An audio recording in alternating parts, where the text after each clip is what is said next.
ನಾರಾಯಣ ಮೂರ್ತಿ ಮತ್ತು ಸುಧಾಮೂರ್ತಿ ದಂಪತಿಗಳು ಅವ್ರೇನು ಹೇಳ್ತಾ ಇದ್ದಾರೆ, ಜಾತಿ ಸಮೀಕ್ಷೆಯಲ್ಲಿ ಬರೀ ಹಿಂದುಳಿದ ವರ್ಗ ಸಮೀಕ್ಷೆ ಆಗ್ತಾ ಇರೋದು, ನಾವು ಹಿಂದುಳಿದ ವರ್ಗದವ್ರಿಗೆ ಸೇರಿಲ್ಲ, ಹಾಗಾಗಿ ನಾವು ಜಾತಿ ಸಮೀಕ್ಷೆಯಲ್ಲಿ ಭಾಗವಹಿಸಲ್ಲ ಅಂತ ಹೇಳ್ತಿದ್ದಾರೆ. ಜಾತಿಲಿ ಒಬ್ರು ಮೇಲು ಒಬ್ರು ಕೀಳು ಅನ್ನೋ ಮನಸ್ಥಿತಿ ಇದೆಯಲ್ಲ, ಅದನ್ನೇ ನಾವು ಮೊದಲು ಖಂಡಿಸಬೇಕಾಗಿದೆ. ಯಾಕೆ ಅಂತಂದ್ರೆ ಯಾವ ಜಾತಿಯವರು ಮೇಲಲ್ಲ, ಯಾವ ಜಾತಿಯವರು ಕೀಳಲ್ಲ. ಯಾರು ಇವತ್ತು ಜಾತಿ ಸಮೀಕ್ಷೆನ ವಿರೋಧ ಮಾಡ್ತಿದಾರಲ್ಲ, ಅವ್ರು ಈ ಜಾತಿ ವ್ಯವಸ್ಥೆಯಿಂದ ಅನುಕೂಲ ಪಡ್ಕೊಂಡಿರೋದು, ಈ ಜಾತಿ ವ್ಯವಸ್ಥೆಯಿಂದ ಅಧಿಕಾರ ಅನುಭವಿಸ್ತಿರೋರು. ಯಾರು ಈ ಸಮೀಕ್ಷೆನ ವಿರೋಧ ಮಾಡ್ತಿದ್ದಾರೆ ಅವ್ರಿಗೆ ತಕ್ಕ ಉತ್ತರ, ಅವ್ರು ಕೊಡುವಂಥ ಎಲ್ಲ ಟೀಕೆಗಳಿಗೂ ತಕ್ಕ ಉತ್ತರ ಕೊಟ್ಟು ಈ ಸಮೀಕ್ಷೆ ಆಗಲೇಬೇಕು ಅಂತ ಹೇಳಿ ನಾವು ಹೋರಾಟ ಮಾಡಬೇಕು. ನಿಮಗೆಲ್ಲ ಗೊತ್ತಿರೋ ಹಾಗೆ ನಮ್ಮ ಭಾರತೀಯ ಸಾಮಾಜಿಕ ವ್ಯವಸ್ಥೆಗಿರೋ ಅಂಟ್ಕೊಂಡಿರುವಂಥ ಒಂದು ದೊಡ್ಡ ಪಿಡುಗು ರೋಗ ಅಂತಂತಂದ್ರೆ ಅದು ಜಾತಿ ವ್ಯವಸ್ಥೆ. ಇವತ್ತು ಜಾತಿ ವ್ಯವಸ್ಥೆಯಷ್ಟು ಮೋಸ್ಟ್ ಎಕ್ಸ್ಪ್ಲಾಯ್ಟೇಟಿವ್ ಸಿಸ್ಟಮ್ ಅಂತಂದ್ರೆ ಯಾವುದೂ ಇಲ್ಲ. ಅತ್ಯಂತ ಶೋಷಣೆ ಮಾಡುವಂಥ ವ್ಯವಸ್ಥೆ ಅಂತಂತಂದ್ರೆ ಇದು ಜಾತಿ ವ್ಯವಸ್ಥೆ. ಯಾಕೆಂದ್ರೆ ಜಾತಿ ವ್ಯವಸ್ಥೆಯಲ್ಲಿ ಏನಾಗ್ಬಿಡುತ್ತೆ, ನಾವು ಹುಟ್ಟಿನಿಂದಾನೇ ನಾವು ಯಾರು, ನಮ್ಮ ಸ್ಥಾನಮಾನ ಏನು, ನಾವು ಯಾವ ಉದ್ಯೋಗ ಮಾಡಬೇಕು, ನಮ್ಮ ಯೋಗ್ಯತೆ ಏನು ಅಂತ ಹೇಳಿ ನಿರ್ಧರಿಸ್ಬಿಡಲಾಗುತ್ತೆ. ಧರ್ಮದಲ್ಲಾದರೂ ಕೂಡ ನಾವು ಯಾವುದೇ ಧರ್ಮದಲ್ಲಿದ್ದರೂ ನಮ್ಗೊಂದು ಧರ್ಮ ಇಷ್ಟ ಆಗಿಲ್ಲ ಅಂತಂದ್ರೆ ಮತ್ತೊಂದು ಧರ್ಮನ ಬದಲಾಯಿಸೋದಕ್ಕೆ ಅವಕಾಶ ಇದೆ. ಆದರೆ ಜಾತಿನ ಮಾತ್ರ ಬದಲಾಯಿಸೋದಕ್ಕೆ ಅವಕಾಶನೇ ಇಲ್ಲ. ನೀವು ಯಾವ ಜಾತಿಯಲ್ಲಿ ಹುಟ್ಟಿರ್ತೀರೋ ಕೊನೆ ತನಕ ಅದೇ ಜಾತಿಯಲ್ಲೇ ಇರಬೇಕು, ಅದೇ ಜಾತಿಯಲ್ಲಿ ಸಾಯಬೇಕಾಗತ್ತೆ. ಸೊ ಹಾಗಾಗಿ ಜಾತಿ ನಮ್ಮನ್ನು ಹುಟ್ಟಿನಿಂದಲೇ ನಮ್ಮ ಯೋಗ್ಯತೆ, ಸ್ಥಾನ ಮಾನ, ನಮ್ಮ ಉದ್ಯೋಗ ಏನಾಗಬೇಕು, ಏನು ಮಾಡಬೇಕು ಅದನ್ನೆಲ್ಲ ತೀರ್ಮಾನ ಮಾಡಿಬಿಡುತ್ತೆ. ಹಾಗಾಗಿ ಜಾತಿ ವ್ಯವಸ್ಥೆಗಿಂತ ಕ್ರೂರವಾದಂತಹ ಶೋಷಣೆ ಮಾಡುವಂಥ ವ್ಯವಸ್ಥೆ ಬಹುಶಃ ಮತ್ತೊಂದು ಯಾವುದು ಪ್ರಪಂಚದಲ್ಲಿ ಇಲ್ಲ ಅಂತ ಅನ್ಸುತ್ತೆ. ಬೇರೆ ಸಮಾಜಗಳಲ್ಲೂ ಕೂಡ ಅಸಮಾನತೆ ಇರುತ್ತೆ, ಬೇರೆ ಸಮಾಜದಲ್ಲೂ ಕೂಡ ಏನಿರುತ್ತೆ, ಆ ವರ್ಗ ಅಸಮಾನತೆ ಇರುತ್ತೆ. ಆ ವರ್ಗ ಅಸಮಾನತೆಯಲ್ಲಿ ಏನಪ್ಪಾ ಅಂತಂತಂದ್ರೆ, ಯಾರು ಬಡವರು ಇರ್ತಾರೆ ಅವ್ರು ಏನಾದರೂ ಹಣ ಗಳಿಸಿ ಅಥವಾ ಶಿಕ್ಷಣ ಪಡ್ಕೊಂಡು ಉನ್ನತ ಸ್ಥಾನ ಗಳಿಸ್ಕೊಂಡ್ರೆ ಖಂಡಿತ ಅವರು ಬಡವರಿಂದ ಶ್ರೀಮಂತರಾಗಬಹುದು, ಉನ್ನತ ಸ್ಥಾನ ಗಳಿಸ್ಕೋಬಹುದು ಸಮಾಜದಲ್ಲಿ. ಸೊ ಹಾಗಾಗಿ ಅವರ ವರ್ಗ ತಾರತಮ್ಯ ಹೊರಟೋಗ್ಬಿಡುತ್ತೆ, ವರ್ಗ ಸಮಾನತೆಯನ್ನು ಅವ್ರು ಸಾಧಿಸೋದಕ್ಕೆ ಸಾಧ್ಯ ಆಗುತ್ತೆ. ಆದರೆ ಜಾತಿ ವ್ಯವಸ್ಥೆಯಲ್ಲಿ ಆಗಿಲ್ಲ. ನೀವು ಜಾತಿ ವ್ಯವಸ್ಥೆಯಲ್ಲಿ ನೀವು ದಲಿತರು ಶೂದ್ರರಾಗಿ ಹುಟ್ಟಿದ್ರೆ ನೀವೆಷ್ಟೇ ಶಿಕ್ಷಣ ಪಡೀರಿ, ನೀವೆಷ್ಟೇ ಶ್ರೀಮಂತರಾಗಿ, ನೀವು ಜೀವನದಲ್ಲಿ ಏನೇ ಸಾಧನೆ ಮಾಡಿ, ನೀವು ಶೂದ್ರರೇ ಆಗಿರ್ತೀರಿ, ದಲಿತರೇ ಆಗಿರ್ತೀರಿ ಹೊರತು ನಿಮ್ಮನ್ನು ಯಾರು ಕರೆದು ನಿಮಗೆ ಜನಿವಾರ ಹಾಕಲ್ಲ, ನಿಮ್ಮನ್ನ ಸವರ್ಣೀಯರು ಅಂತ ಕರೆಯೋದಿಲ್ಲ. ನೀವು ಶೂದ್ರ ದಲಿತರಿ ಆಗಿರ್ತೀರಿ, ಶೂದ್ರ ದಲಿತರಾಗಿ ಹುಟ್ಟಿದ್ರೆ ಶೂದ್ರ ದಲಿತರಾಗೇ ಸಾಯಬೇಕು. ಸೊ ಹಾಗಾಗಿ ಜಾತಿ ವ್ಯವಸ್ಥೆಯಷ್ಟು ಶೋಷಣೆ ಮಾಡುವಂಥ ವ್ಯವಸ್ಥೆ ಬಹುಶಃ ಪ್ರಪಂಚದಲ್ಲಿ ಯಾವುದು ವ್ಯವಸ್ಥೆ ಕೂಡ ಇಲ್ಲ. ಹಾಗಾಗಿ ಈ ಜಾತಿ ವ್ಯವಸ್ಥೆಯಿಂದನೇ ನಮ್ಮ ಸಮಾಜಕ್ಕೆ ಇಷ್ಟೊಂದು ಹಿಂದುಳಿದೋದಕ್ಕೆ ಕಾರಣ. ಬಹುಸಂಖ್ಯಾತ ಶೂದ್ರರು ಮತ್ತು ದಲಿತರಿಗೆ ಸಾವಿರಾರು ವರ್ಷಗಳಿಂದ ನಮಗೆ ವಿದ್ಯೆಯಿಂದ ವಂಚನೆ ಮಾಡಲಾಗಿದೆ, ಅಧಿಕಾರ ಗಳಿಸ್ಕೊಳ್ಳೋದ್ರಿಂದ ವಂಚನೆ ಮಾಡಲಾಗಿದೆ, ಆಸ್ತಿ ಗಳಿಸ್ಕೊಳ್ಳೋದಕ್ಕೆ ವಂಚನೆ ಮಾಡಲಾಗಿದೆ. ಹಾಗಾಗಿ ಬಹುಸಂಖ್ಯಾತ ಜನರು ಹಿಂದುಳಿದ್ರಿಂದ ಇಡೀ ಸಮಾಜ ಕೂಡ ಹಿಂದುಳಿದಿದೆ, ಭಾರತ ದೇಶ ಕೂಡ ಮುಂದುವರಿಯೋದಕ್ಕೆ ಸಾಧ್ಯ ಆಗಿಲ್ಲ. ಹಾಗಾಗಿ ಈ ಜಾತಿ ವ್ಯವಸ್ಥೆನ ಹೋಗ್ಲಾಡಿಸ್ಬೇಕು ಅಂತ ಬೇಕಾದಷ್ಟು ಜನ ಪ್ರಯತ್ನ ಪಟ್ಟಿದ್ದಾರೆ. ಇತಿಹಾಸದುದ್ದಕ್ಕೂ ನೀವು ನೋಡಿದ್ರೆ ವೈದಿಕ ಕಾಲದಿಂದನೇ ಹಿಡಿದು ಈ ಜಾತಿ ವ್ಯವಸ್ಥೆನ ಹೋಗ್ಲಾಡಿಸ್ಬೇಕು ಅಂತ ಹೇಳಿ ಪ್ರಯತ್ನ ಪಟ್ಟಿದ್ದಾರೆ. ಬುದ್ಧ ಇರಬಹುದು, 12ನೇ ಶತಮಾನದ ಬಸವ ಇರಬಹುದು, ಅಥವಾ ಭಕ್ತಿ ಮೂವ್ಮೆಂಟ್ನಲ್ಲಿ ಬಂದಂಥ ದಾಸರು ಇರಬಹುದು, ಕಬೀರ್ ಇರಬಹುದು, ಶಿಶುನಾಳ ಶರೀಫ್ರು ಇರಬಹುದು, ರವಿದಾಸರವರು ಇರಬಹುದು. ಹೀಗೆ ಬೇಕಾದಷ್ಟು ಜನ ಈ ಜಾತಿ ವ್ಯವಸ್ಥೆನ ಹೋಗ್ಲಾಡಿಸ್ಬೇಕು ಅಂತ ಹೇಳಿ ಪ್ರಯತ್ನ ಪಡ್ತಾನೆ ಇದ್ದಾರೆ. ಆಧುನಿಕ ಭಾರತದಲ್ಲೂ ಕೂಡ ಪೆರಿಯಾರ್ ಅವರು ಇರ್ಬೋದು, ಅಂಬೇಡ್ಕರ್ ಇರ್ಬೋದು, ಇವರೆಲ್ಲ ಪ್ರಯತ್ನ ಮಾಡ್ತಾನೆ ಇದ್ದಾರೆ. ಆದರೂ ಕೂಡ ಅವರೆಲ್ಲ ಪ್ರಯತ್ನ ಪಟ್ಟಾಗ ಸ್ವಲ್ಪ ಸಮಯಕ್ಕೆ ಮಾತ್ರ ಜಾತಿ ವ್ಯವಸ್ಥೆ ದುರ್ಬಲಗೊಂಡಂಗೆ ಕಾಣಿಸುತ್ತೆ. ಆದರೆ ನಂತರ ಮತ್ತೆ ಆ ಜಾತಿ ವ್ಯವಸ್ಥೆ ಇವರೆಲ್ಲ ಹೋದ ಮೇಲೆ ಮತ್ತೆ ಯಥಾಸ್ಥಿತಿಗೆ ಮರಳಿ ಮತ್ತೆ ಜಾತಿ ವ್ಯವಸ್ಥೆ ಪ್ರಬಲವಾಗಿ ಹೋಗ್ತಾ ಇದೆ. ಅಂಬೇಡ್ಕರ್ ಅವರು ಕೊಟ್ಟ ಸಂವಿಧಾನದಿಂದ ಮಾತ್ರ ನಾವಿವತ್ತು ಸ್ವಲ್ಪ ಮಟ್ಟಿಗೆ ಹಿಂದುಳಿದ ವರ್ಗದವರಾಗಲಿ ದಲಿತರಾಗಲಿ ಇವತ್ತು ನಾವು ವಿದ್ಯೆ ಮತ್ತು ಉದ್ಯೋಗನ ಮೀಸಲಾತಿ ಮೂಲಕ ಪಡ್ಕೊಳ್ಳೋಕ್ಕೆ ಸಾಧ್ಯ ಆಗಿದ್ದರಿಂದ ಸ್ವಲ್ಪ ಸ್ವಾಭಿಮಾನದಿಂದ ಬದುಕಕ್ಕೆ ಸಾಧ್ಯ ಆಗಿದೆ. ಆದರೂ ಕೂಡ ಜಾತಿ ಸಂಪೂರ್ಣವಾಗಿ ಹೋಗಿಲ್ಲ. ಸಂವಿಧಾನ ಬಂದು 70 ವರ್ಷಗಳಾದರೂ ಕೂಡ ಜಾತಿ ವ್ಯವಸ್ಥೆ ಹಾಗೇ ಇದೆ. ಅದಕ್ಕೆ ಉದಾಹರಣೆ ಅಂತಂದರೆ ನೀವೇ ನೋಡಿ, ಇವತ್ತು ಸಮಾಜನ ಕಂಟ್ರೋಲ್ ಮಾಡುವಂತಹ ಆಯಕಟ್ಟಿನ ಅಧಿಕಾರ ಸ್ಥಾನಗಳಲ್ಲಿ ಯಾರಿರ್ತಾರೆ ಅಂತೇಳಿ, ರಾಜಕೀಯದಲ್ಲಿ ಏನೋ ನಮಗೆ ಮೀಸಲಾತಿ ಇರೋದ್ರಿಂದ ಒಂದಷ್ಟು ಜನ ದಲಿತರು ಶೂದ್ರರು ಕಾಣಿಸ್ತಾರೆ, ಹಿಂದುಳಿದ ವರ್ಗದವರು ಕಾಣಿಸ್ತಾರೆ. ಆದರೆ ಸಮಾಜನ ನಿಯಂತ್ರಣ ಮಾಡುವಂಥ ಆಯಕಟ್ಟಿನ ಅಧಿಕಾರ ಸ್ಥಾನಗಳಿರ್ತಾವಲ್ಲ, ಕೇಂದ್ರಗಳಿರ್ತಾವಲ್ಲ, ಅದು ಜುಡಿಷರಿ ಆಗಿರಬಹುದು, ಎಕ್ಸಿಕ್ಯೂಟಿವ್ ಆಗಿರಬಹುದು, ಅಥವಾ ಮೀಡಿಯಾ ಆಗಿರಬಹುದು, ಅಥವಾ ವ್ಯಾಪಾರ ಇರಬಹುದು, ಉದ್ಯಮಗಳಿರಬಹುದು. ಇದರಲ್ಲೆಲ್ಲ ನೋಡಿದ್ರೆ ಮೊದಲು ಉನ್ನತ ಸ್ಥಾನಗಳಲ್ಲಿ ಯಾರಿರ್ತಾರೆ ಅಂತ ನೋಡಿದ್ರೆ ಕೆಲವೇ ಸಮುದಾಯದವರು ಮಾತ್ರ ಇರ್ತಾರೆ. ಈಗಲೂ ಕೂಡ ಹಿಂದುಳಿದ ವರ್ಗದವರು ಮತ್ತು ದಲಿತರಿಗೆ ಹೆಚ್ಚು ಪ್ರಾತಿನಿಧ್ಯ ಸಿಕ್ಕಿಲ್ಲ. ಹಾಗಾಗಿ ಜಾತಿ ವ್ಯವಸ್ಥೆ ಇನ್ನೂ ಕೂಡ ಈ ಸಮಾಜದಲ್ಲಿ ಜೀವಂತವಾಗಿದೆ. ಈ ಜಾತಿ ವ್ಯವಸ್ಥೆನ ಹೋಗ್ಲಾಡಬೇಕಂದ್ರೆ ಏನು ಮಾಡಬೇಕು? ಈಗೆಲ್ಲ ಹೇಳಿದ್ನಲ್ಲ ಮಹನೀಯರು, ಅವರೆಲ್ಲ ಬಹಳ ಪ್ರಯತ್ನ ಪಟ್ಟರು. ಅವರೆಲ್ಲ ಏನು ಮಾಡಿದ್ರು? ಮೀಸಲಾತಿ ಕೊಡುವಂಥ ಪ್ರಯತ್ನ ಪಟ್ಟರು. ಉದ್ಯೋಗ ಮತ್ತು ಶಿಕ್ಷಣದಲ್ಲಿ ಹಿಂದುಳಿದ ವರ್ಗದವರಿಗೆ ಮತ್ತು ದಲಿತರಿಗೆ ಮೀಸಲಾತಿ ಮೂಲಕ ಅವಕಾಶ ಮಾಡಿಕೊಟ್ರು. ಅದರಿಂದ ಸ್ವಲ್ಪ ಅದು ಸಾಮಾಜಿಕವಾಗಿ ಆರ್ಥಿಕವಾಗಿ ಸಮುದಾಯದವರು ಸ್ವಲ್ಪ ಬಲಗೊಂಡು ಈ ಜಾತಿ ವ್ಯವಸ್ಥೆನ ಹೋಗ್ಲಾಡ್ಸೋಕ್ಕೆ ಸಾಧ್ಯ ಆಗಲಿ ಅಂತ ಹೇಳಿ ಮೀಸಲಾತಿ ಕೊಟ್ಟರು. ಆದರೆ ಅದೊಂದೇ ಸಾಲದು, ಇನ್ನೂ ಹಲವಾರು ಉಪಾಯಗಳನ್ನು ಅವ್ರು ಹೇಳಿದ್ರು ಅಂತರ್ಜಾತಿ ವಿವಾಹಗಳಾಗಬೇಕು, ಧರ್ಮ ಸುಧಾರಣೆ ಆಗಬೇಕು. ಹಾಗಾಗಿ ಯಾರು ಜಾತಿ ವಿರುದ್ಧ ಹೋರಾಡಿದ್ರಲ್ಲ ಎಲ್ಲ ದೊಡ್ಡ ವ್ಯಕ್ತಿಗಳು ಕೂಡ ಅವ್ರು ಧರ್ಮ ಸುಧಾರಣೆ ಪ್ರಯತ್ನ ಮಾಡಿದ್ದಾರೆ. ಅದು ಬುದ್ಧ ಇರಬಹುದು, ಬಸವ ಇರಬಹುದು, ಅಂಬೇಡ್ಕರ್ ಇರಬಹುದು, ಗಾಂಧೀಜಿಯವರು ಇರಬಹುದು, ಎಲ್ಲರೂ ಕೂಡ ಧರ್ಮ ಸುಧಾರಣೆ ಪ್ರಯತ್ನ ಮಾಡಿದ್ದಾರೆ. ಯಾಕೆಂದರೆ ಜಾತಿಯ ಮೂಲ ಇರೋದು ಧರ್ಮದಲ್ಲಿ. ಆ ಮೂಲ ನಾನು ಸರಿಪಡಿಸಕ್ಕೆ ಮಾಡಲಿಲ್ಲ ಅಂತಂದ್ರೆ ಜಾತಿನ ಹೋಗ್ಲಾಡ್ಸೋದಕ್ಕಾಗೋದಿಲ್ಲ. ಹಾಗಾಗಿ ಧರ್ಮ ಸುಧಾರಣೆ ಕೂಡ ಆಗಬೇಕು. ಮತ್ತೆ ಹೇಳಿದಾಗೆ ಜಾತಿನ ಹೋಗ್ಲಾಡ್ಸೋದಕ್ಕಿರೋ ಒಂದು ಉಪಾಯ, ಜಾತಿ ವಿನಾಶಕ್ಕಿರೋ ಒಂದು ಉಪಾಯ ಅಂತಂತಂದ್ರೆ ಹಿಂದುಳಿದ ವರ್ಗದವರಿಗೆ ಮತ್ತೆ ದಲಿತರಿಗೆ ಸಾಮಾಜಿಕವಾಗಿ ಆರ್ಥಿಕವಾಗಿ ಶೈಕ್ಷಣಿಕವಾಗಿ ಬಲ ತುಂಬೋದಕ್ಕೆ ಮೀಸಲಾತಿ ಅಂತ ಕೊಡುವಂಥದ್ದು, ಅವ್ರಿಗೆ ಇಂಥ ವಿಶೇಷ ಕಾರ್ಯಕ್ರಮಗಳನ್ನು ಕೊಡಬೇಕು ಅಂತ ಹೇಳಿ. ಅದಕ್ಕೆ ನಮ್ಮ ಸಂವಿಧಾನದಲ್ಲೂ ಕೂಡ ಅವಕಾಶ ಇದೆ. ಆರ್ಟಿಕಲ್ 15 ಪ್ರಕಾರ ನಾವು ಯಾರು ಸಾಮಾಜಿಕವಾಗಿ ಶೈಕ್ಷಣಿಕವಾಗಿ ಹಿಂದುಳಿದಿದ್ದಾರೆ ಅವ್ರಿಗೋಸ್ಕರ ವಿಶೇಷ ಕಾರ್ಯಕ್ರಮಗಳನ್ನು ಮಾಡಬೇಕು, ಅವ್ರಿಗೆ ಶಕ್ತಿ ತುಂಬುವಂಥ ಕೆಲಸ ಮಾಡಬೇಕು ಅಂತ ಹೇಳಿ ಸಂವಿಧಾನನೇ ಹೇಳಿದೆ. ಸೊ ಹಾಗಾಗಿ ಇಂಥವ್ರಿಗೆಲ್ಲ ನಾವು ವಿಶೇಷ ಕಾರ್ಯಕ್ರಮಗಳನ್ನ ಸವಲತ್ತುಗಳನ್ನು ಆವಾಗವಾಗ ರೂಪಿಸ್ಕೊಂಡು ಬರಬೇಕು. ಆದರೆ ಇದನ್ನು ಮಾಡಬೇಕಾದ್ರೆ ನಮಗೆ ಡೇಟಾ ಬಹಳ ಮುಖ್ಯ, ದತ್ತಾಂಶ ಬಹಳ ಮುಖ್ಯ. ಯಾವ ವರ್ಗದವರು ಎಷ್ಟು ಹಿಂದುಳಿದ್ದಾರೆ, ಅವ್ರಿಗೆ ಸಾಮಾಜಿಕ ಸ್ಥಿತಿ ಏನು, ಔದ್ಯೋಗಿಕ ಸ್ಥಿತಿ ಏನು, ಶೈಕ್ಷಣಿಕ ಸ್ಥಿತಿ ಏನು, ಆರ್ಥಿಕ ಸ್ಥಿತಿ ಏನು, ಇದೆಲ್ಲ ತಿಳ್ಕೊಂಡು ಡೇಟಾ ಸಿಕ್ಕಿದ್ರೆ ಯಾವ ಸಮುದಾಯದವರು ಎಲ್ಲರಿಗಿಂತ ಹೆಚ್ಚು ಹಿಂದುಳಿದಿದ್ದಾರೆ, ಯಾವ ಸಮುದಾಯದವರು ಮೇಲಿದ್ದಾರೆ, ಯಾರಿಗೆ ಹೆಚ್ಚಿನ ಪ್ರೋಗ್ರಾಮ್ಗಳ ಮತ್ತು ಕಾರ್ಯಕ್ರಮಗಳ ಅಗತ್ಯ ಇದನ್ನೆಲ್ಲ ತಿಳ್ಕೊಳ್ಳೋಕೆ ಸಾಧ್ಯ ಆಗುತ್ತೆ. ಹಾಗಾಗಿ ಈ ಆರ್ಥಿಕವಾಗಿ ಮತ್ತು ಶೈಕ್ಷಣಿಕವಾಗಿ ಸಾಮಾಜಿಕವಾಗಿ ಬಲ ತುಂಬಬೇಕು ಅಂತಂತಂದರೆ ನಾವೊಂದು ಸಮೀಕ್ಷೆ ಮಾಡಿ ಈ ದತ್ತಾಂಶಗಳನ್ನು ತಗೊಳ್ಬೇಕು. ಹಾಗಾಗಿ ಈ ಒಂದು ಜಾತಿನ ಹೋಗ್ಲಾಡಿಸ್ಬೇಕು ಅಂತಂತಂದರೆ, ದುರ್ಬಲ ಜಾತಿಗಳಿಗೆ ಶಕ್ತಿ ಕೊಡಬೇಕು ಅಂತಂದರೆ ಅದಕ್ಕೆ ಮೊದಲನೇ ಹೆಜ್ಜೆ ಅಂತಂದರೆ ಈ ಜಾತಿ ಸಮೀಕ್ಷೆ. ಈ ಜಾತಿ ಸಮೀಕ್ಷೆ ಹಾಗಾಗಿ ಬಹಳಷ್ಟು ಮಹತ್ವ ಪಡ್ಕೊಳ್ಳುತ್ತೆ. ಈ ಜಾತಿ ಸಮೀಕ್ಷೆನೇ ಇಲ್ಲದೆ ಹೋದರೆ, ಈ ದತ್ತಾಂಶನೇ ಇಲ್ಲದೆ ಹೋದರೆ ನಾವು ಯಾವುದು ಕಾರ್ಯಕ್ರಮಗಳನ್ನು ರೂಪಿಸೋದಕ್ಕಾಗಲ್ಲ. ಮತ್ತು ಆ ಕೋರ್ಟ್ಗಳಲ್ಲೂ ಕೂಡ ಹೇಳ್ತಾರೆ, ಯಾವುದೇ ನಾವು ಕೆಲವು ಜಾತಿಯವರಿಗೆ ಮೀಸಲಾತಿ ಹೆಚ್ಚಳ ಮಾಡಬೇಕು ಅಂತಂತಂದ್ರು, ಏನಾದರೂ ವಿಶೇಷ ಕಾರ್ಯಕ್ರಮ ಕೊಡಬೇಕು ಅಂತಂತಂದ್ರು, ಅಥವಾ ಲೋಕಲ್ ಬಾಡಿಗಳಲ್ಲಿ ಎಲೆಕ್ಷನ್ ನಡೆದಾಗ ಅವ್ರಿಗೆ ಮೀಸಲಾತಿ ಕೊಡಬೇಕು ಅಂತಂತಂದ್ರು, ಕೋರ್ಟ್ಗಳು ಕೇಳ್ತೇವೆ ನೀವು ಯಾವ ವೈಜ್ಞಾನಿಕ ಆಧಾರದ ಮೇಲೆ ನೀವು ಈ ರೀತಿ ಮೀಸಲಾತಿ ಹೆಚ್ಚಳ ಮಾಡ್ತಿದ್ದೀರಿ ಅಥವಾ ವಿಶೇಷವಾದಂಥ ಸವಲತ್ತುಗಳನ್ನು ಕೊಡ್ತಾ ಇದ್ದೀರಿ ಅಂತ ಕೋರ್ಟ್ಗಳು ಕೇಳುತ್ತೆ. ಕೋರ್ಟ್ಗಳು ಕೇಳಿದಾಗ ನಾವು ಏನು ಆನ್ಸರ್ ಮಾಡಬೇಕು, ನಮ್ಮದ್ರ ದತ್ತಾಂಶ ಇಲ್ಲ ಅಂತ ಹೇಳಿ ಸುಮ್ಮನೆ ಕೂತ್ಕೊಳ್ಳೋದಕ್ಕಾಗೋದಿಲ್ಲ.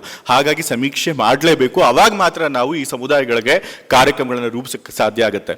ಹಾಗಾಗಿ ಜಾತಿ ಸಮೀಕ್ಷೆ ಅನ್ನೋದು ಬಹಳ ಮುಖ್ಯ. ಆದರೆ ಈ ಜಾತಿ ಸಮೀಕ್ಷೆ ಮಾಡಬೇಕಾದ್ರೆಲ್ಲ ಕೂಡ ಯಾರಾದರೂ ವಿರೋಧ ಮಾಡ್ತಾನೆ ಇರ್ತಾರೆ. ಇದು ಮೊದಲನೇ ಬಾರಿ ಅಲ್ಲ. ಯಾವಾಗ ಈ ಹಿಂದುಳಿದ ವರ್ಗಗಳ ಆಯೋಗಗಳು ಬಂದು ಅವರು ವರದಿಗಳನ್ನು ಕೊಟ್ಟಿದೆ, ಅವಾಗ ಎಲ್ಲ ಪ್ರತಿ ಬಾರಿಯೂ ಕೂಡ ಯಾರು ಪ್ರಬಲವಾಗಿರ್ತಾರೆ ಸಮುದಾಯದವರು ಅವರು ವಿರೋಧ ಮಾಡ್ಕೊಂಡೇ ಬರ್ತಿದ್ದಾರೆ. ಮತ್ತೆ ನೀವು ನೋಡಿ, ವಾಸೂರ್ ಬಹುಶಃ ಇದು ಜಾತಿ ಸಮೀಕ್ಷೆ ಮತ್ತು ಹಿಂದುಳಿದ ವರ್ಗಗಳ ಆಯೋಗದ ಚಾರಿತ್ರಿಕ ಹಿನ್ನೆಲೆಯನ್ನು ಈಗಾಗಲೇ ಅವ್ರು ಹೇಳಿರ್ಬೋದು. ಅವರು ಕಳೆದ ಬಾರಿನೂ ಮಾತನಾಡ್ಬೇಕಾದ್ರೆ, ಭಾಷಣ ಮಾಡ್ಬೇಕಾದ್ರೆ ಹೇಳಿದರು, ನಮ್ಮ ಮೈಸೂರು ಸಂಸ್ಥಾನದಲ್ಲೇ ಮಹಾರಾಜರು ನಾಲ್ವಡಿ ಕೃಷ್ಣರಾಜ ಒಡೆಯರ್ ಅವರು ಬ್ರಾಹ್ಮಣೇತರರಿಗೆ ಮೀಸಲಾತಿ ಕೊಡಬೇಕು ಅಂತ ಹೇಳಿದಾಗ, ಬ್ರಾಹ್ಮಣರು ಆಗ ಸುಮಾರು 75% ಆಡಳಿತ ಹುದ್ದೆಗಳನ್ನು ಅವರೇ ಅನುಭವಿಸ್ತಾ ಇದ್ರು. ಆಗ ಬ್ರಾಹ್ಮಣೇತರರಿಗೆ ನಾವು ಮೀಸಲಾತಿ ಕೊಡಬೇಕು ಅಂತ ಹೇಳಿದಾಗ, ಕೊಡಬೇಕು ಅಂತ ಹೇಳಿ ಈಗ ಯಾರು ಪ್ರಬಲ ಸಮುದಾಯಗಳು ಅನ್ಸ್ಕೊಂಡಿದ್ದಾರೆ ಅವರು ಅವಾಗ ತುಳಿತಕ್ಕೊಳಗಾಗಿದ್ದಾರೆ ಅಂತ ಹೇಳಿ ಅವರೇ ಹೋರಾಟ ಮಾಡ್ತಾರೆ. ತಮ್ಮ ಹಕ್ಕುಗಳು ಬಂದಾಗ ಅವರು ತಮ್ಮನ್ನ ತುಳಿಯೋರ ಮೇಲೆ ಹೋರಾಟ ಮಾಡಿ ತಮ್ಮ ಹಕ್ಕುಗಳನ್ನ ಪಡ್ಕೊಂಡ್ರು. ಈಗ ಅವ್ರಿಗಿಂತ ಕೆಳಗಿರೋ ಜಾತಿಗಳು, ಅವ್ರಿಗಿಂತ ಹಿಂದುಳಿದಿರುವಂಥ ಜಾತಿಗಳು ನಾವು ನಮ್ಮ ಹಕ್ಕುಗಳಿಗೋಸ್ಕರ ಹೋರಾಟ ಮಾಡಬೇಕು ಅಂದಾಗ ಇವರು ಪ್ರತಿ ಬಾರಿ ವಿರೋಧ ಮಾಡ್ಕೊಂಡು ಬರ್ತಾ ಇದ್ದಾರೆ. ಇನ್ನು ನಾವು ನಮಗೆ ಬೇಕಾದಂಥ ಹಕ್ಕುಗಳನ್ನು ಕೇಳಿಲ್ಲ, ಮೀಸಲಾತಿ ಜಾಸ್ತಿ ಮಾಡಿಕೊಡಿ ಅಂತ ಕೇಳಿಲ್ಲ, ನಮ್ಗೆ ಈ ಥರ ಸವಲತ್ತುಗಳನ್ನು ಕೊಡಿ ಅಂತ ಕೇಳಿಲ್ಲ. ಬರೀ ನಮಗೊಂದು ಸಮೀಕ್ಷೆ ಮಾಡಿ ನಾವು ಯಾವ ಸ್ಥಿತಿಯಲ್ಲಿದ್ವಿ ತಿಳ್ಕೊಬೇಕು ಅಂತಂದ್ರೂ ಕೂಡ ಈ ಪ್ರಬಲ ಸಮುದಾಯದವರು ಇವತ್ತು ವಿರೋಧ ಮಾಡ್ತಿದ್ದಾರೆ. ಹಾಗಾಗಿ ನಾವಿದನ್ನ ವಿರೋಧಿಸಬೇಕು. ಇವತ್ತು ಜಾತಿ ಸಮೀಕ್ಷೆನ ವಿರೋಧ ಮಾಡೋರು ಹಲವಾರು ಕಾರಣಗಳನ್ನ ಕೊಡ್ತಾರೆ. ಜಾತಿ ಸಮೀಕ್ಷೆ ಮಾಡಿಬಿಟ್ರೆ ಧರ್ಮನ ಒಡೆದು ಬಿಡ್ತೀವಿ ಅಂತ ಹೇಳಿ ಈಗಾಗಲೇ ಒಂದು ಬುಕ್ಲೆಟ್ ಮಾಡಿ ಎಲ್ರಿಗೂ ಕೊಟ್ಟಿರ್ಬೋದು. ಅದರೊಳಗೆ ಎಲ್ಲ ಪ್ರಶ್ನೆ ಉತ್ತರಗಳನ್ನು ಅವರು ಅದರೊಳಗೆ ಉಲ್ಲೇಖ ಮಾಡಿದ್ದಾರೆ. ಈ ಒಂದು ಜಾತಿ ಸಮೀಕ್ಷೆ ಮಾಡಿಬಿಟ್ರೆ ಧರ್ಮನ ಹೊಡೆದು ಬಿಡ್ತೀವಿ ಅಂತ ಹೇಳ್ತೀವಿ, ಧರ್ಮನ ಹೊಡೆದು ಬಿಡ್ತೀವಿ ಅಥವಾ ಜಾತಿಗಳಿಂದ ವಿಭಜನೆ ಮಾಡಿ ಸಮಾಜನ ಹೊಡೆದು ಬಿಡ್ತೀವಿ ಅಂತ ಹೇಳಿ ಹೇಳ್ತಾರೆ. ಜಾತಿ ವ್ಯವಸ್ಥೆ ಈಗಾಗಲೇ ಇದೆ, ಜಾತಿ ವ್ಯವಸ್ಥೆ ಮಾಡಿರೋರೇ ಅವರು, ಧರ್ಮನೇ ಜಾತಿ ವ್ಯವಸ್ಥೆನ ಒಪ್ಕೊಂಡಿದೆ. ಜಾತಿ ವ್ಯವಸ್ಥೆಯಿಂದಾಗಿ ನಮ್ಮ ಸಮಾಜ ಚಿತ್ರವಾಗಿ ಹೋಗ್ಬಿಟ್ಟಿದೆ. ಆದರೆ ನಾವು ಸಾಮಾಜಿಕವಾಗಿ ಮತ್ತು ಆರ್ಥಿಕವಾಗಿ ಶೈಕ್ಷಣಿಕವಾಗಿ ಈ ಹೊಡೆದೋಗಿರೋ ಗುಂಪುಗಳಿಗೆ ಮತ್ತು ಹಿಂದುಳಿದಿರುವಂಥ ಗುಂಪುಗಳಿಗೆ ನಾವು ಬಲ ಕೊಟ್ಟರೆ, ಆರ್ಥಿಕವಾಗಿ ಮತ್ತು ಶೈಕ್ಷಣಿಕವಾಗಿ ಮತ್ತು ಸಾಮಾಜಿಕವಾಗಿ ನಾವು ಸ್ವಲ್ಪ ಸಮಾನತೆ ತಂದರೆ ಜಾತಿ ವ್ಯವಸ್ಥೆಯ ಪ್ರಭಾವನ ಕಮ್ಮಿ ಮಾಡೋದಕ್ಕೆ ಸಾಧ್ಯ ಆಗುತ್ತೆ. ಹಾಗಾಗಿ ಜಾತಿ ಸಮೀಕ್ಷೆ ಸಮಾಜನ ಒಡೆಯೋದಿಲ್ಲ, ಬದಲಾಗಿ ಜಾತಿ ವ್ಯವಸ್ಥೆನ ವೀಕನ್ ಮಾಡಿ ಸಮಾಜನ ಇನ್ನೂ ಒಗ್ಗಟ್ಟು ಸಮಾಜದಲ್ಲಿ ಒಗ್ಗಟ್ಟು ಮೂಡಿಸುವಂಥ ಕೆಲಸ ಮಾಡುತ್ತೆ. ಸೊ ಹಾಗಾಗಿ ಆ ಒಂದು ಟೀಕೆಯಲ್ಲೂ ಕೂಡ ಯಾವುದೇ ಹುರುಳಿಲ್ಲ. ಮತ್ತೆ ಕೆಲವರು ಹೇಳ್ತಾ ಇದ್ದಾರೆ, ಅದರೊಳಗೂ ಕೇಂದ್ರ ಸಚಿವರಾದಂಥ ಸೋಮಣ್ಣ ಅವರು ಹೇಳಿದ್ರು, ಏನಂತ ಹೇಳಿದ್ರು, ಈ ಜಾತಿ ಸಮೀಕ್ಷೆಯಿಂದ ಮೇಲ್ಜಾತಿಯವ್ರನ್ನ ತುಳಿಯಲಾಗುತ್ತೆ ಅಂತ. ಯಾವುದಾದ್ರೂ ಜಾತಿಲಿ ಒಬ್ರು ಮೇಲು ಒಬ್ರು ಕೀಳು ಅನ್ನೋ ಮನಸ್ಥಿತಿ ಇದೆಯಲ್ಲ, ಅದನ್ನೇ ನಾವು ಮೊದಲು ಖಂಡಿಸಬೇಕಾಗಿದೆ. ಯಾಕೆ ಅಂತಂದ್ರೆ ಯಾವ ಜಾತಿಯವರು ಮೇಲಲ್ಲ, ಯಾವ ಜಾತಿಯವರು ಕೀಳಲ್ಲ. ಕೆಲವು ಜಾತಿಗಳು ಐತಿಹಾಸಿಕವಾಗಿ ಮುಂದುವರೆದಿರ್ಬೋದು, ಸಾಮಾಜಿಕವಾಗಿ ಮುಂದುವರೆದಿರ್ಬೋದು. ಆದರೆ ನಮಗೆ ಸಾಮಾಜಿಕವಾಗಿ ಅವಕಾಶ ವಂಚಿತರಾಗಿದ್ದರಿಂದ ಕೆಲವು ಜಾತಿಗಳು ಹಿಂದುಳಿದಿರ್ಬೋದು. ಅಂಥ ಪದ ಉಪಯೋಗಿಸಿದ್ದಾರೆ ಅಂತಂದ್ರೆ ಈಗಲೂ ಅವ್ರ ಮನಸ್ಸಿನಲ್ಲಿ ಒಬ್ರು ಮೇಲು ಒಬ್ರು ಕೀಳು ಅನ್ನೋ ಮನೋಭಾವ ಇದೆ ಅನ್ನೋದು ಅದರೊಳಗೆ ಗೊತ್ತಾಗುತ್ತೆ. ಮತ್ತೆ ಈ ಜಾತಿ ಸಮೀಕ್ಷೆಯಿಂದ ಯಾವ ಜಾತಿನೂ ನಾವು ತುಳಿಯೋದಿಲ್ಲ. ಇದರಿಂದ ಯಾವ ಜಾತಿನ ಹೇಗೆ ತುಳಿತೀವಿ? ಈಗ ಅವ್ರು ಮುಂದುವರೆದಿದ್ದಾರೆ. ಅವ್ರು ಮುಂದುವರೆದಿದ ಮೇಲೆ ನಮಗೂ ಕೂಡ ಮುಂದುವರೆದಕ್ಕೆ ಅವಕಾಶ ಮಾಡಿಕೊಡಿ, ನಮಗೂ ಕೂಡ ವಿಶೇಷ ಕಾರ್ಯಕ್ರಮಗಳನ್ನು ಮಾಡಿಕೊಡಿ ಅಥವಾ ಮೀಸಲಾತಿನ ಹೆಚ್ಚಳ ಮಾಡಿ ಅಂತ ಅಷ್ಟೇ ನಾವು ಕೇಳಕ್ಕೆ ಸಾಧ್ಯ ಆಗುತ್ತೆ. ಸೊ ಅದರಿಂದ ನಾವು ಹಿಂದುಳಿದವರು ನಮಗೂ ಅವಕಾಶ ಕೊಡಿ ಅಂತ ಕೇಳಿದ್ರೆ ಹೇಗೆ ಮುಂದುವರೆದ ಜಾತಿಗಳನ್ನು ತುಳಿದಂಗೆ ಆಗುತ್ತೆ. ಸೊ ಹಾಗಾಗಿ ಅವ್ರು ಮಾಡ್ತಿರೋ ಟೀಕೆ ಕೂಡ ತಪ್ಪು, ಅದರೊಳಗೂ ಕೂಡ ಯಾವುದೇ ಹುರುಳಿಲ್ಲ. ಮತ್ತಿನ್ನು ಕೆಲವರು ಹೇಳ್ತಿದ್ದಾರೆ, ನಾರಾಯಣ ಮೂರ್ತಿ ಮತ್ತು ಸುಧಾಮೂರ್ತಿ ದಂಪತಿಗಳು ಅವ್ರೇನು ಹೇಳ್ತಾ ಇದ್ದಾರೆ, ಜಾತಿ ಸಮೀಕ್ಷೆಯಲ್ಲಿ ಬರೀ ಹಿಂದುಳಿದ ವರ್ಗ ಸಮೀಕ್ಷೆ ಆಗ್ತಾ ಇರೋದು, ನಾವು ಹಿಂದುಳಿದ ವರ್ಗದವ್ರಿಗೆ ಸೇರಿಲ್ಲ, ಹಾಗಾಗಿ ನಾವು ಜಾತಿ ಸಮೀಕ್ಷೆಯಲ್ಲಿ ಭಾಗವಹಿಸಲ್ಲ ಅಂತ ಹೇಳ್ತಿದ್ದಾರೆ. ಅದೇ ರೀತಿ ಬಿಜೆಪಿ ಪಕ್ಷದ ತೇಜಸ್ವಿ ಸೂರ್ಯ ಇರ್ಬೋದು, ಪ್ರಹ್ಲಾದ್ ಜೋಶಿ ಇರ್ಬೋದು, ಸುರೇಶ್ ಕುಮಾರ್ ಅವರು ಇರ್ಬೋದು, ಎಲ್ಲರೂ ಒಂದು ಸಮುದಾಯಕ್ಕೆ ಸೇರಿದವರು, ಅವರು ಕೂಡ ನಾವು ಸಮೀಕ್ಷೆಯಲ್ಲಿ ಭಾಗವಹಿಸಲ್ಲ ಅಂತ ಹೇಳ್ತಾ ಇದ್ದಾರೆ. ಮೊದಲಾಗಿ ಇದು ಬರೀ ಹಿಂದುಳಿದ ವರ್ಗದವರ ಸಮೀಕ್ಷೆ ಅಲ್ಲ, ಇದು ಸಮಾಜದಲ್ಲಿರುವಂಥ ಎಲ್ಲ ಸಮುದಾಯದವರ ಸಮೀಕ್ಷೆ.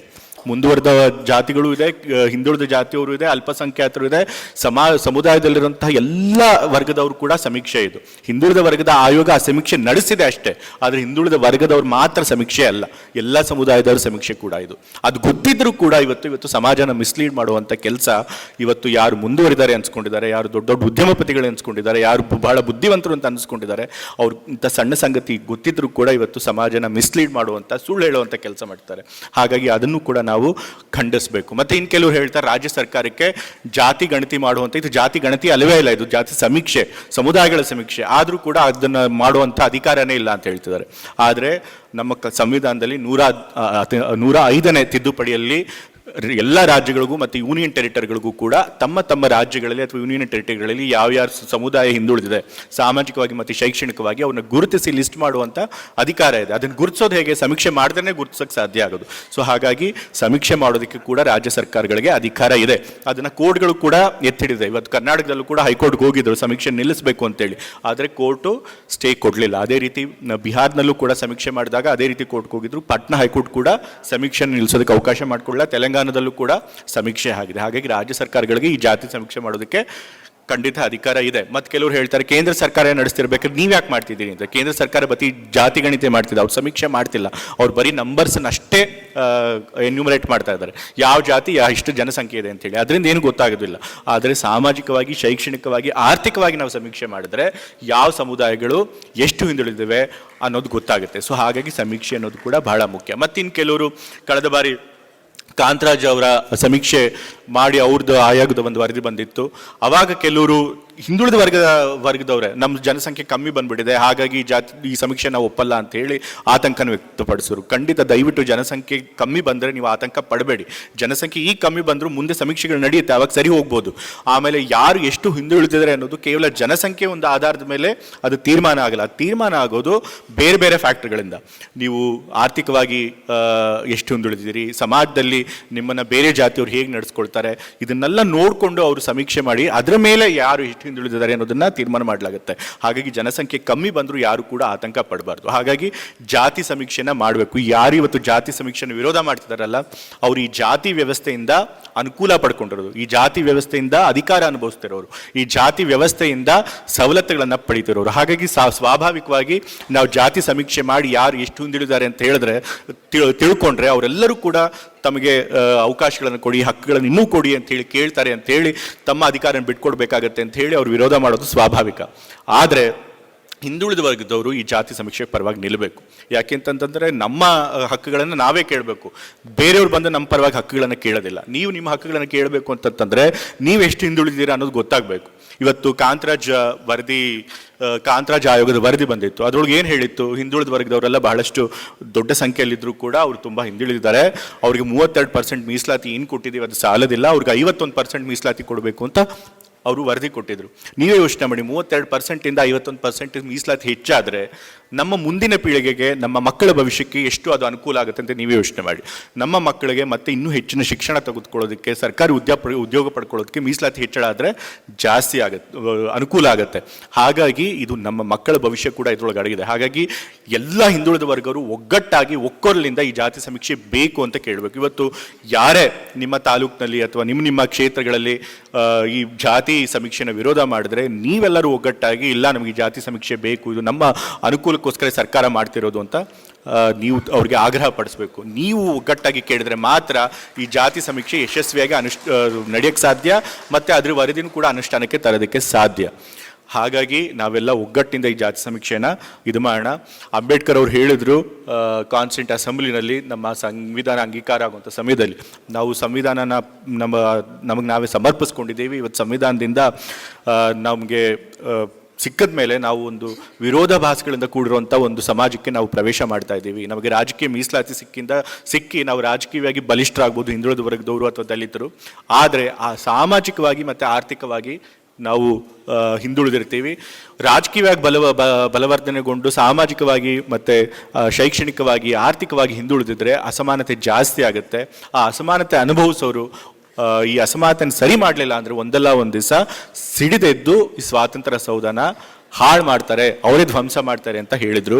ನಾವು ಸಿಡಿದೇಳಬೇಕಾಗಿಲ್ಲ, ಯಾವ ಸ್ವಾತಂತ್ರ್ಯ ಸೌಧನೂ ಕೆಡಬೇಕಾಗಿಲ್ಲ, ಹಿಂಸಾಚಾರಕ್ಕೆ ಹೊರಡಬೇಕಾಗಿಲ್ಲ. ನಾವು ಮಾಡಬೇಕಾಗಿರೋದು ಇಷ್ಟೇ, ಸಂವಿಧಾನ ನಮಗೆ ಕೊಟ್ಟಿರುವಂಥ ಹಕ್ಕುಗಳನ್ನು ನಾವು ಪಡೆಯುವಂಥ ಕೆಲಸ ಮಾಡಬೇಕು. ಅದಕ್ಕೋಸ್ಕರ ಆಗ್ರಹಿಸಬೇಕು. ಸಂವಿಧಾನದಲ್ಲಿ ನಮಗೆ ಸಮೀಕ್ಷೆ ಮಾಡೋದಕ್ಕೆ ಅವಕಾಶ ಕೊಟ್ಟಿದ್ದಾರೆ. ಸಮೀಕ್ಷೆ ಮಾಡಿ ನಾವು ಯಾವ ಸ್ಥಿತಿಲಿದ್ದೀವಿ ಅಂತ ತಿಳ್ಕೊಳ್ಳೋದಕ್ಕೆ ಅವಕಾಶ ಮಾಡಿಕೊಟ್ಟಿದ್ದಾರೆ. ಅದನ್ನು ನಡೆಸೋದಕ್ಕೆ ನಾವೆಲ್ಲರೂ ಒಗ್ಗಟ್ಟಾಗಿ ಪ್ರಶ್ನೆ ಮಾಡಲೇಬೇಕು ಅಂತ ಹೇಳಿ ದನಿ ಎತ್ತಬೇಕು. ಯಾರು ಸಮೀಕ್ಷೆನ ವಿರೋಧ ಮಾಡ್ತಿದ್ದಾರೆ ಅವ್ರಿಗೆ ತಕ್ಕ ಉತ್ತರ, ಅವ್ರು ಕೊಡುವಂಥ ಎಲ್ಲ ಟೀಕೆಗಳಿಗೂ ತಕ್ಕ ಉತ್ತರ ಕೊಟ್ಟು ಈ ಸಮೀಕ್ಷೆ ಆಗಲೇಬೇಕು ಅಂತ ಹೇಳಿ ನಾವು ಹೋರಾಟ ಮಾಡಬೇಕು. ಆ ಒಂದು ಕೆಲಸನ ನಮ್ಮೆಲ್ಲ ಹಿಂದುಳಿದ ವರ್ಗದವ್ರು ಮಾಡಬೇಕು ಅಂತ ಹೇಳಿ ನಾನು ಈ ಕಾರ್ಯಕ್ರಮದಲ್ಲಿ ವಿನಂತಿ ಮಾಡ್ಕೊಳ್ತಿದ್ದೀನಿ. ಅದು ಮೈಸೂರು ಜಿಲ್ಲೆ ಅಂತಂತಂದರೆ ದೇವರಾಜ ಅರಸ್ ಅವರು ಇದ್ದಂಥ ಜಿಲ್ಲೆ. ಅವರು ಹಿಂದುಳಿದ ವರ್ಗದವ್ರಿಗೋಸ್ಕರ ಬೇಕಾದಷ್ಟು ಹೋರಾಡಿ 600 ಆಯೋಗದ ಮೂಲಕ ಹಿಂದುಳಿದ ವರ್ಗದವ್ರಿಗೆ ಮೀಸಲಾತಿ ತಂದು ಕೊಟ್ಟವರು, ಹಿಂದುಳಿದ ವರ್ಗದವ್ರಿಗೋಸ್ಕರ ಅಷ್ಟೊಂದು ಹೋರಾಟ ಮಾಡಿದಂಥವ್ರು. ಸೊ ಅಂಥ ಜಿಲ್ಲೆಯಿಂದ ಬಂದಂಥ ನಾವು ಹಿಂದುಳಿದ ವರ್ಗದವರೆಲ್ಲ ಒಗ್ಗಟ್ಟಾಗಿ ಈ ಒಂದು ಸಮೀಕ್ಷೆ ಪರವಾಗಿ ನಿಲ್ಲಬೇಕು, ನಮ್ಮ ಹಕ್ಕುಗಳನ್ನು ನಾವು ಪಡಿಬೇಕು ಅಂತ ಹೇಳಿ ಈ ಕಾರ್ಯಕ್ರಮದಲ್ಲಿ ನಮ್ಗೆ ಹೇಳಿ ಇವತ್ತಿಂತ ಒಂದು ಒಳ್ಳೆಯ ಕಾರ್ಯಕ್ರಮ ಮಾಡಿರುವಂಥ ಜಾಗೃತ ಕರ್ನಾಟಕದವ್ರಿಗೆ ನಾನು ಅಭಿನಂದನೆಗಳನ್ನು ಸಲ್ಲಿಸ್ತಾ ಇದ್ದೀನಿ. ಜಾಗೃತ ಕರ್ನಾಟಕದವರು ನಾನು 2023 ಚುನಾವಣೆಗಿಂತ ಮುಂಚಿನಿಂದ ಅವ್ರು ನೋಡ್ತಾ ಇದ್ದೀನಿ. ಅವ್ರು ಯಾವಾಗಲೂ ಕೂಡ ಇದೇ ರೀತಿ ಸಾಮಾಜಿಕವಾದಂಥ ಕಳಕಳಿ ಇಟ್ಕೊಂಡು ಕಾರ್ಯಕ್ರಮಗಳನ್ನು ಮಾಡ್ತಿರ್ತಾರೆ. ಅವರು ಕಳೆದ ಚುನಾವಣೆಯಲ್ಲೂ ಕೂಡ ಹಿಂದುತ್ವ ಅನ್ನೋದೇನಿದೆ ಅದು ಸಮಾಜಕ್ಕೆ ಮಾರಕ. ಹಾಗಾಗಿ ಹಿಂದುತ್ವನ ಪ್ರತಿಪಾದಿಸುವಂಥ BJP ಪಕ್ಷಕ್ಕೆ ಅಧಿಕಾರಕ್ಕೆ ಬರಬಾರ್ದು ಅಂತ ಹೇಳಿ ನಮ್ಮ ಪರವಾಗಿ ಚುನಾವಣೆಯಲ್ಲೂ ಕೂಡ ಅವರು ಪ್ರಚಾರ ಮಾಡಿದರು. ಮತ್ತು ಈಗಲೂ ಕೂಡ ಸಂವಿಧಾನದ ಆಶಯಗಳಿಗೋಸ್ಕರ ಅದರ ಮೌಲ್ಯಗಳನ್ನು ಎತ್ತಿ ಹಿಡಿಯೋದಕ್ಕೋಸ್ಕರ ಕೆಲಸ ಮಾಡ್ತಿರ್ತಾರೆ. ಹಾಗಾಗಿ ಈ ಜಾತಿ ಸಮೀಕ್ಷೆಯಿಂದ ಹಿಂದುಳಿದ ವರ್ಗದವ್ರಿಗೆ ನ್ಯಾಯ ಸಿಗುತ್ತೆ. ಹಾಗಾಗಿ ಇಂಥ ಕಾರ್ಯಕ್ರಮಗಳನ್ನು ಮಾಡಬೇಕು ಅಂತ ಹೇಳಿ ಎಲ್ಲ ತಾಲೂಕುಗಳಲ್ಲೂ ಹೋಗಿ ಅವರು ಈ ಒಂದು ಅರಿವು ಮೂಡಿಸುವಂಥ ಕಾರ್ಯಕ್ರಮಗಳನ್ನು ಮಾಡ್ತಾ ಇದ್ದಾರೆ. ಇವತ್ತು ಮೈಸೂರಿನಲ್ಲಿ ಮಾಡಿದ್ದಾರೆ, ಕಳೆದ ಬಾರಿ ತುಮಕೂರು ಮತ್ತು ಕೋಲಾರದಲ್ಲೂ ಕೂಡ, ತುಮಕೂರು ಮತ್ತು ರಾಯಚೂರಿನಲ್ಲೂ ಕೂಡ ಮಾಡಿದರು. ಹೀಗೆ ಎಲ್ಲ ತಾಲೂಕುಗಳಲ್ಲೂ ಇದೇ ರೀತಿ ಕಾರ್ಯಕ್ರಮಗಳನ್ನು ಮಾಡಿ ಹಿಂದುಳಿದ ವರ್ಗದವ್ರನ್ನ ಸಂಘಟನೆ ಮಾಡಿ ಅವ್ರಿಗೆ ಅರಿವು ಮೂಡಿಸಲಿ ಅಂತ ಹೇಳಿ ಜಾಗೃತ ಕರ್ನಾಟಕದವ್ರು ನಾನು ಕೇಳ್ಕೊಳ್ತಾ ಇದ್ದೇನೆ. ಮತ್ತು ಅದೇ ರೀತಿ ಇವತ್ತು ನಮ್ಮ ದಲಿತ ವಿದ್ಯಾರ್ಥಿ ಒಕ್ಕೂಟದವರು, ಸಂಶೋಧಕರ ಸಂಘದವರು ಮತ್ತು BCM ಹಿರಿಯ ವಿದ್ಯಾರ್ಥಿಗಳ ಸಂಘದವರು, ಮೈಸೂರು ವಿಶ್ವವಿದ್ಯಾಲಯದವರು ಇವರೆಲ್ಲರೂ ಕೂಡ ಇದಕ್ಕೆ ಸಹಕಾರ ಕೊಟ್ಟಿದ್ದಾರೆ. ಅವರೆಲ್ಲರಿಗೂ ಕೂಡ ನಾನು ಕೃತಜ್ಞತೆಗಳು ಸಲ್ಲಿಸಿ ನಾನು 2 ಮಾತುಗಳನ್ನು ಮುಗಿಸ್ತಾ ಇದ್ದೇನೆ. ಮತ್ತಷ್ಟು ವಿಶೇಷ ವಿಡಿಯೋಗಳನ್ನು ನೋಡಲು ಮತ್ತು ಹೊಸ ವಿಡಿಯೋಗಳ ಬಗ್ಗೆ ತಿಳಿಯಲು ಈ ದಿನ .com ಯೂಟ್ಯೂಬ್ ಚಾನೆಲ್ ಸಬ್ಸ್ಕ್ರೈಬ್ ಮಾಡಿ ಮತ್ತು ಬೆಲ್ ಐಕಾನ್ ಕ್ಲಿಕ್ ಮಾಡಿ.